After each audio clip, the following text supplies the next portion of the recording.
അധ്യായം 15. അവൻ മലയിൽ നിന്ന് ഇറങ്ങി വന്നാറെ വളരെ പുരുഷാരം അവനെ പിന്തുടർന്നു. അവൻ ഒരു പട്ടണത്തിൽ ഇരിക്കുമ്പോൾ കുഷ്ഠം നിറഞ്ഞൊരു മനുഷ്യൻ യേശുവിനെ കണ്ടു കവിണ്ണു വീണു.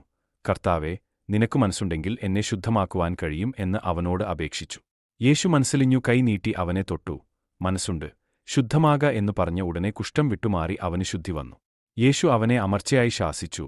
നോക്കൂ, ആരോടും ഒന്നും പറയരുത്.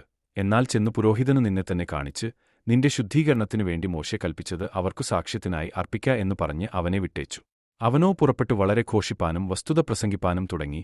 അതിനാൽ യേശുവിന് പരസ്യമായി പട്ടണത്തിൽ കടപ്പാൻ കഴിയായിക്കൊണ്ട് അവൻ പുറത്തു നിർജ്ജനസ്ഥലങ്ങളിൽ പാർത്തു. എല്ലായിടത്തുനിന്നും ആളുകൾ അവന്റെ അടുക്കൽ വന്നുകൂടി. ചില ദിവസം കഴിഞ്ഞ ശേഷം അവൻ പിന്നെയും കഫർന്നഹൂമിൽ ചെന്നു. അവൻ വീട്ടിൽ ഉണ്ടെന്നു ശ്രുതിയായി. ഉടനെ വാതിൽക്കൽ പോലും ഇടമില്ലാതവണ്ണം പലരും വന്നുകൂടി. അവൻ അവരോട് തിരുവചനം പ്രസ്താവിച്ചു. സൗഖ്യമാക്കുവാൻ കർത്താവിന്റെ ശക്തി അവനോട് കൂടെ ഉണ്ടായിരുന്നു. അപ്പോൾ ചില ആളുകൾ പക്ഷവാതം പിടിച്ച ഒരു മനുഷ്യനെ കിടക്കയിൽ എടുത്തുകൊണ്ടുവന്നു. അവനെ അകത്തുകൊണ്ടുചെന്ന് അവന്റെ മുമ്പിൽ വയ്പാൻ ശ്രമിച്ചു.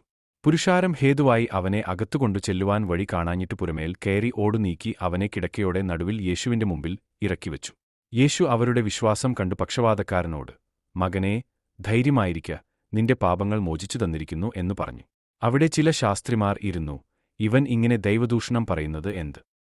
ദൈവം ഒരുവൻ അല്ലാതെ പാപങ്ങളെ മോചിപ്പാൻ കഴിയുന്നവൻ ആർ എന്നു ഹൃദയത്തിൽ ചിന്തിച്ചുകൊണ്ടിരുന്നു. ഇങ്ങനെ അവർ ഉള്ളിൽ ചിന്തിക്കുന്നത് യേശു ഉടനെ മനസ്സിൽ ഗ്രഹിച്ച് അവരോട്, നിങ്ങൾ ഹൃദയത്തിൽ ഇങ്ങനെ ചിന്തിക്കുന്നത് എന്ത്?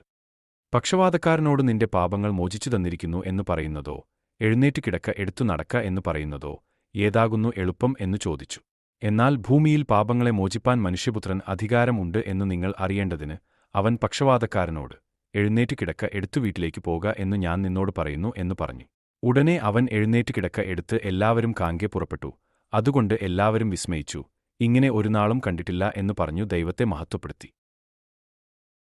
അവൻ പിന്നെയും കടൽക്കര ചെന്നു. പുരുഷാരം ഒക്കെയും അവന്റെ അടുക്കൽ വന്നു. അവൻ അവരെ ഉപദേശിച്ചു. അതിന്റെ ശേഷം അവൻ പുറപ്പെട്ടു. ലേവി എന്നു പേരുള്ളൊരു ചുങ്കക്കാരൻ ചുങ്കസ്ഥലത്ത് ഇരിക്കുന്നത് കണ്ടു. എന്നെ അനുഗമിക്ക എന്ന് അവനോട് പറഞ്ഞു. അവൻ സകലവും വിട്ട് എഴുന്നേറ്റ് അവനെ അനുഗമിച്ചു. ലേവി തന്റെ വീട്ടിൽ അവൻ ഒരു വലിയ വിരുന്ന് ഒരുക്കി. ചുങ്കക്കാരും മറ്റും വലിയൊരു പുരുഷാരം അവരോടുകൂടെ പന്തിയിൽ ഇരുന്നു. പരീശന്മാരും അവരുടെ ശാസ്ത്രിമാരും അവന്റെ ശിഷ്യന്മാരോട്, നിങ്ങൾ ചുങ്കക്കാരോടും പാപികളോടും കൂടെ തിന്നു കുടിക്കുന്നത് എന്ത് എന്നു പറഞ്ഞു പിറുപിറുത്തു. യേശു അവരോട്, ദീനക്കാർക്കല്ലാതെ സൗഖ്യമുള്ളവർക്കു വൈദ്യനെക്കൊണ്ട് ആവശ്യമില്ല. ഞാൻ നീതിമാന്മാരെ അല്ല, പാപികളെ അത്രേ മാനസാന്തരത്തിന് വിളിപ്പാൻ വന്നിരിക്കുന്നത് എന്ന് ഉത്തരം പറഞ്ഞു. അവർ അവനോട്, യോഹന്നാന്റെ ശിഷ്യന്മാർ കൂടെ ഉപവസിച്ചു പ്രാർത്ഥന കഴിച്ചുവരുന്നു. പരീശന്മാരുടെ ശിഷ്യന്മാരും അങ്ങനെ തന്നെ ചെയ്യുന്നു. നിന്റെ ശിഷ്യന്മാരോ തിന്നുകയും കുടിക്കുകയും ചെയ്യുന്നു എന്നു പറഞ്ഞു. യേശു അവരോട്, മണവാളൻ തോഴ്മക്കാരോട് കൂടെ ഉള്ളപ്പോൾ അവരെ ഉപവാസം ചെയ്യിപ്പാൻ കഴിയുമോ? മണവാളൻ അവരെ വിട്ടുപിരിയേണ്ടുന്ന കാലം വരും. അന്ന് ആ കാലത്ത് അവർ ഉപവസിക്കും എന്നു പറഞ്ഞു. ഒരു ഉപമയും അവരോട് പറഞ്ഞു. ആരും കോടിത്തുണിക്കണ്ടം കീറിയെടുത്ത് പഴയ വസ്ത്രത്തോട് ചേർത്ത് തുന്നുമാറില്ല. തുന്നിയാലോ പുതിയത് കീറുകയും പുതിയ കണ്ടം പഴയതിനോട് ചേരാതിരിക്കുകയും ചെയ്യും. പുതുവീഞ്ഞ് പഴയ തുരുത്തിയിൽ പകരുമാറുമില്ല. പകർന്നാൽ തുരുത്തി പൊളിഞ്ഞ് വീഞ്ഞ് ഒഴുകിപ്പോകും, തുരുത്തിയും നശിച്ചുപോകും. പുതുവീഞ്ഞ് പുതിയ തുരുത്തിയിലേ പകർന്നു വയ്ക്കുകയുള്ളൂ. അങ്ങനെ രണ്ടും ഭദ്രമായിരിക്കും.